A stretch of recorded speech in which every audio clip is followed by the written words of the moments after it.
Hello guys, welcome to our education platform Pi Engineers Point में आप सभी लोगों का बहुत बहुत स्वागत है। हम बात करने जा रहे थे स्लोप और डिफ्लेक्शन कैसे फाइंड आउट करते हैं by help of movement area method, है ना। बहुत ही स्ट्रांग मेथड है आपका स्लोप और डिफ्लेक्शन डिटरमाइन करने के लिए। तो आज हम जो एग्जांपल लेने जा रहे हैं वो है सिंपली सपोर्टेड बीम। जब आपके बीम के ऊपर क्या लगाओ, यूडीएल लगाओ। देखिए यहाँ पे यूडीएल लोड लगा हुआ है बेटा, एक बीम है, ए बी बीम है, सिंपली सपोर्टेड बीम है, दिख रही है। स्पान जो है एल है। देखिए जब ये बीम के ऊपर लोड लगेगा तो बीम इस तरह से ही डिफ्लेक्ट होगी। तो इस एंड का जो डिफ्लेक्शन रोटेशन होगा वो थीटा होगा और इस एंड पे भी थीटा होगा। तो यहाँ का थीटा भी होगा और यहाँ का थीटा ही होगा, ठीक है। तो एक टेंजेंट लाइन है बेटा, ये टेंजेंट लाइन से हम लोग इस तरह से डिटरमाइन करते हैं थीटा, ठीक है। अब मुझे इसका क्या डिटरमाइन करना पड़ेगा, बेंडिंग मोमेंट डायग्राम डिटरमाइन करना पड़ेगा। तो आप लोगों ने पढ़ा होगा मैकेनिक्स में कि जब भी क्या हो बेटा, सिंपली सपोर्टेड बीम हो, क्या हो, सिंपली सपोर्टेड बीम हो और यूडीएल लगा हो, तो इसका जो मैक्सिमम मूवमेंट होता है वो सेंटर पे होता है अंडर द लोड। कहां पे होता है, सेंटर पे होता है। ये ए पॉइंट है आपका, ये बी पॉइंट है और यहाँ पे सेंटर पे ही होता है ना। तो मूवमेंट जो सेंटर पे होगा, movement at C is equal to कितना होगा, WL² 8 निकल के आता है, आप लोगों ने पढ़ा होगा। और ड्यू टू यूडीएल की वजह से आपका जो मूवमेंट, बेंडिंग मूवमेंट का जो डायग्राम होता है वो पैराबोलिक होता है, ठीक है। तो ये किसमें, सिंपली सपोर्टेड बीम में। तो इस तरह से बनेगा, यहाँ पे मूवमेंट जीरो, यहाँ पे मूवमेंट, दोनों एंड पे मूवमेंट कितना होता है, जीरो, है ना। यहाँ पे कितना, सेंटर पे मान लो यहाँ तक है, तो इस तरह से इसको मिला दो, इस तरह से आपका शेप में मिला दो, तो ये आपको मिल जाएगा पैराबोला। क्या मिल जाएगा, पैराबोलिक शेप मिल जाएगा, ठीक है, पैराबोलिक होगा। तो ये जो हाइट होगी ये सबसे ज्यादा होती है, कितनी होती है, WL²/8। बात समझ में आ गई। इस तरह से आपका डायग्राम बनता है। अंडरस्टैंड कैसे समझ में आया, कैसे मैंने बताया, एंड पे दोनों जीरो, सेंटर में मैक्सिमम, सेंटर का कितना होता है, WL²/8। बस इतना सा आपको याद रखना है ना। चलिए इतना तो नोट करें। आप लोग की क्या होता है, देखिए डायग्राम कैसे बनता है, आप लोगों को समझ में आ गया होगा, है ना। ये एक्चुअल मैकेनिक्स का पार्ट है। अब ध्यान दीजिएगा, यहाँ पे दो सपोर्ट्स होते हैं, तो आपको आधा एरिया लेना है movement of bending movement diagram का। ये आपका बेंडिंग मूवमेंट डायग्राम है, बेंडिंग मूवमेंट डायग्राम, ठीक है, BMD। तो इसका मुझे आधा एरिया लेना है, मतलब इतना एरिया ले लूंगा। तो इतना एरिया ले लूंगा तो इस तरह से दिखेगा। देखिए ये डिस्टेंस L/2 और ये हाइट कितनी है, WL²/8, ठीक है। तो देखिए इसको मैंने रेक्टेंगल फॉर्म में बना लिया। तो ये जो बड़ा साइज होता है उसका, इस रेक्टेंगल का कितना होगा, 2/3, और ये वाला जो होता है कितना होता है, 1/3। कल भी मैं बता रहा था, आप लेक्चर में देख लीजिएगा प्रीवियस में, है ना। तो ये वाला जो साइज होता है वो 2/3 होता है टोटल एरिया का, और ये वाला जो एरिया होता है वो होता है 1/3, ठीक है। तो एरिया कितना हो जाएगा, इस ये वाला जो शेडेड एरिया कितना हो जाएगा बेटा, ये वाला, ये जो शेडेड एरिया हो जाएगा, मतलब इसका एरिया कितना हो जाएगा, 2/3 into length into height.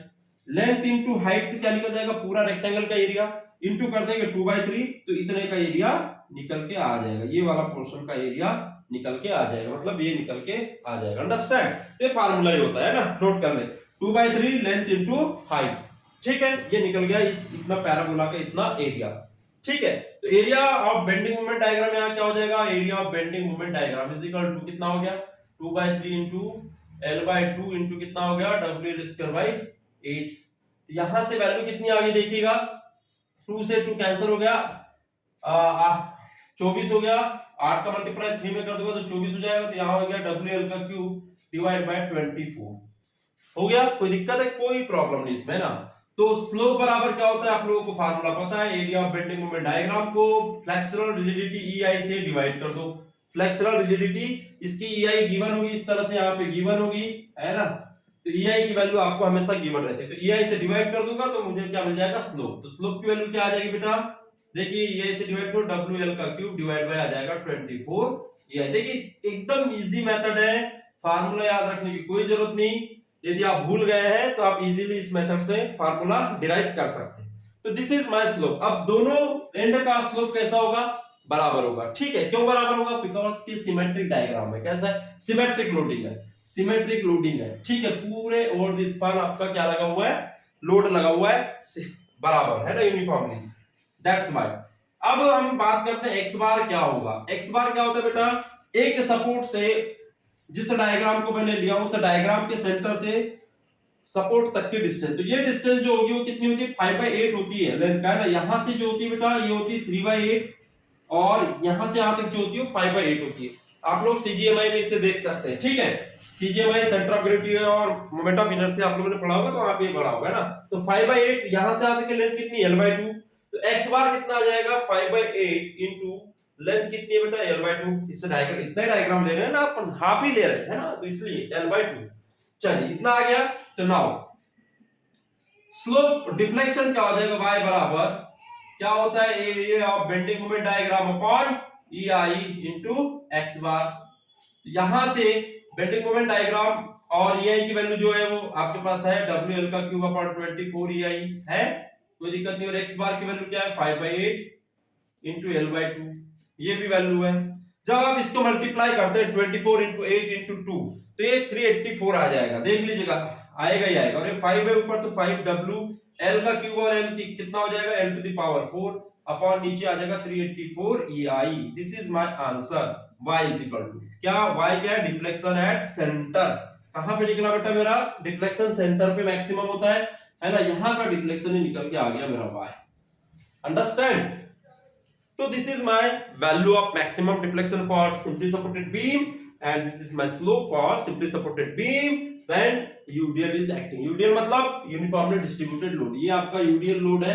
UDL मतलब क्या होता है बेटा, uniformly distributed load, uniformly distributed load. तो नोट कर ले इसको, मिलते हैं हम लोग इसके बाद नेक्स्ट लेक्चर में। आप लोग वीडियो को लाइक करें, शेयर करें, सब्सक्राइब करें, ठीक है, चैनल को ज्यादा से ज्यादा शेयर करें बेटा। तो मिलते हैं हम लोग नेक्स्ट लेक्चर में नई मेथड के साथ। Thank you so much.